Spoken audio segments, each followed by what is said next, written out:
now they banded us together. And we will speak with one voice. A voice that will ring in every Filipino's mind. We will fight and we will win.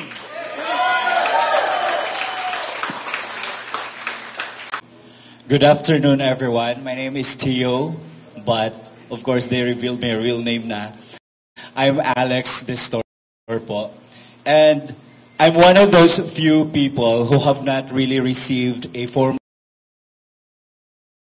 posted my name sa media, and that's the only time I was made aware that I'm included on those 40 social media users that are invited by the House of Representatives on their probe about fake news.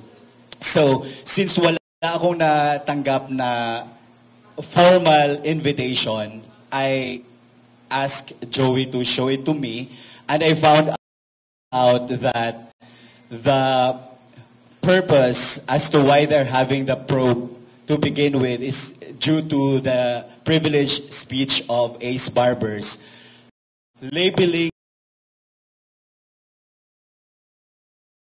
paid and bagong makapili. There is no discussion as to what constitutes being a bagong makapili, or there is no proof showing that we are paid by narco politicians or even Pogo. I myself has no any link with Pogo operators, so how can I possibly be paid by them? So that's the first question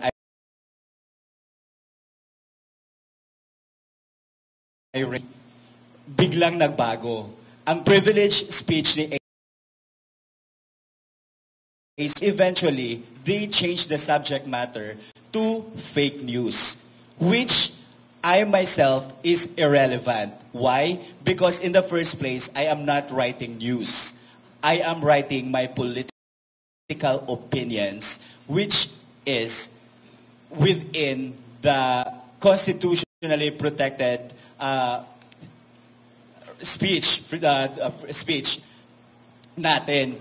So yun, tinatanong ko din, dapat they should clarify what constitutes fake news and how does it differ to political opinions. Because if they regulate fake news by targeting us who are only writing our political opinions, they are indirectly suppressing our freedom of speech. Tama? Kasi they are converting our opinions as news. So that's the harm that I have seen sa probe ni Dan Fernandez about this subject matter. Secondly, Maria Ressa, a Nobel Peace Prize awardee in 2021, she was caught lying in the international media saying that ABS-CBN has 11 million employees. Why is she not invited?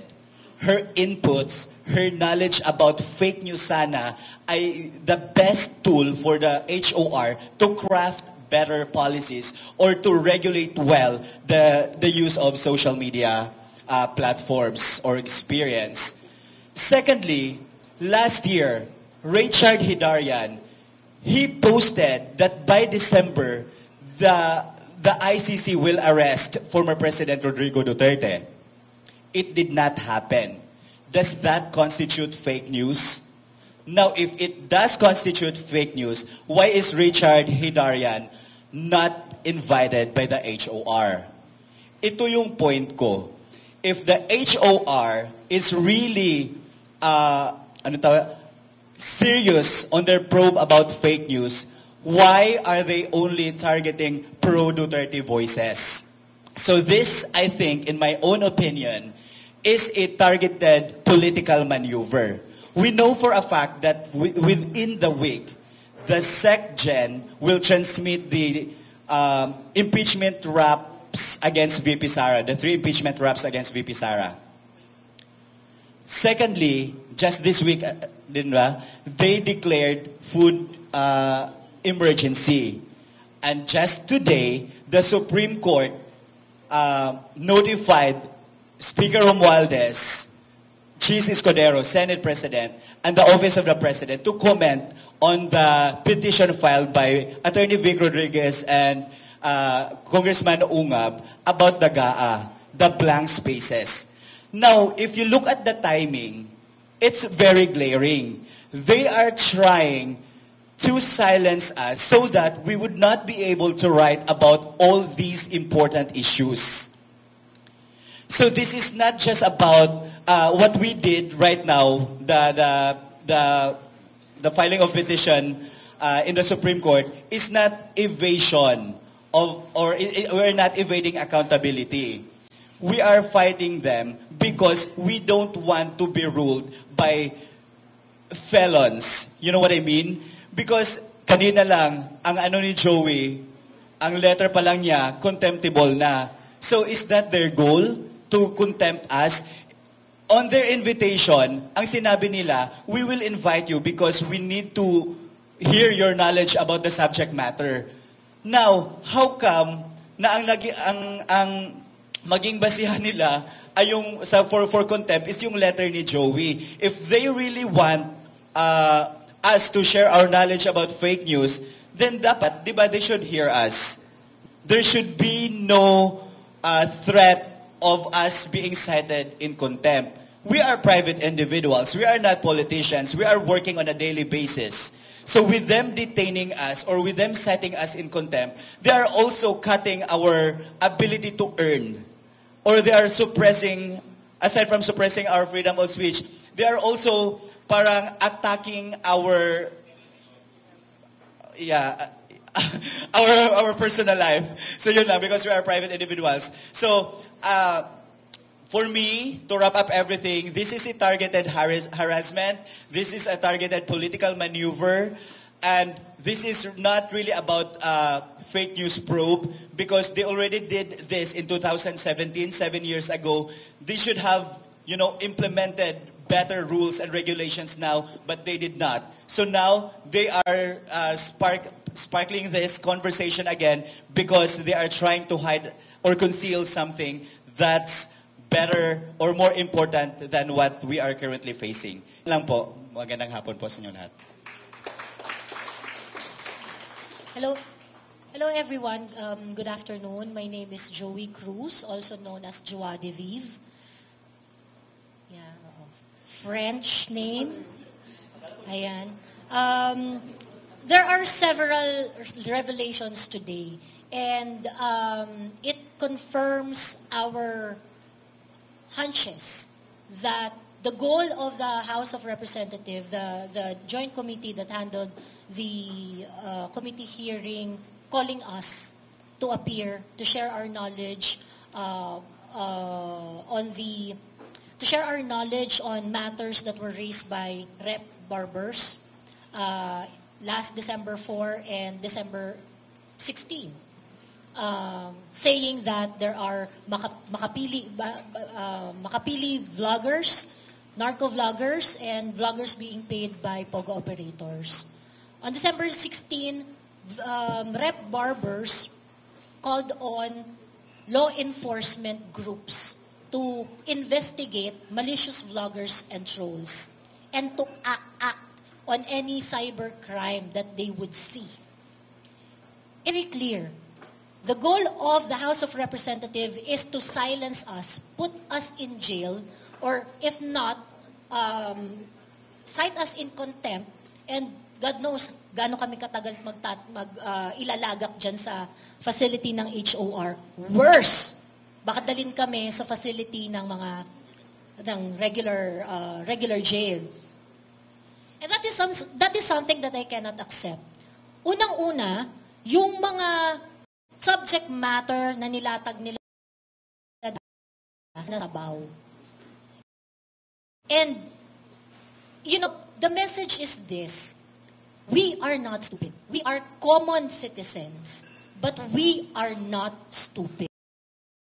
Many things that were revealed today, how power tripper the House of Representative members in that committee, including Rep. Benny Abante, who, by the way, wanted to opened the conversation of me being put in contempt, being cited in contempt, merely because I mentioned that I have no knowledge about being a paid vlogger by drug money or POGO operators. Nothing to share. And if I have nothing to share, I am of no use to whatever goal that you wanted to achieve in that committee.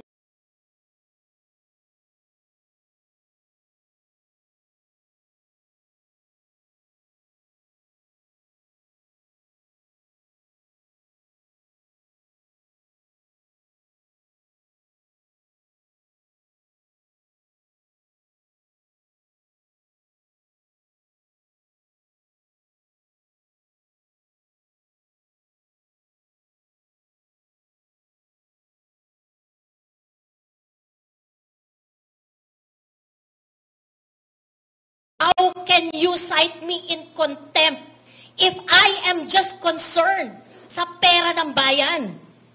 This actually revealed a very, very nonchalant attitude of our House of the members of the House of Representatives. Wala kayong pakialam sa pera namin.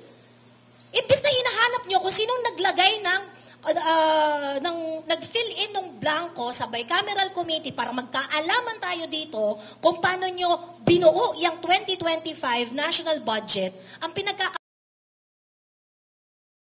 namin. Is that fair?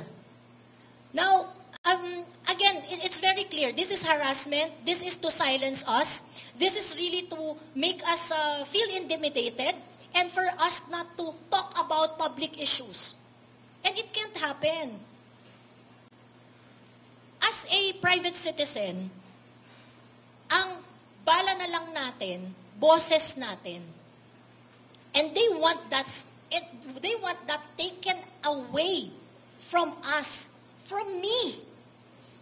Of course, you have all the resources. What do I have? Me and my mother. And you're going to use your privileges in the House of Representatives para takot-takutin ang taong kagaya ko? Now, ordinarily, I know that, it's easier to fold. It's easier to choose that route.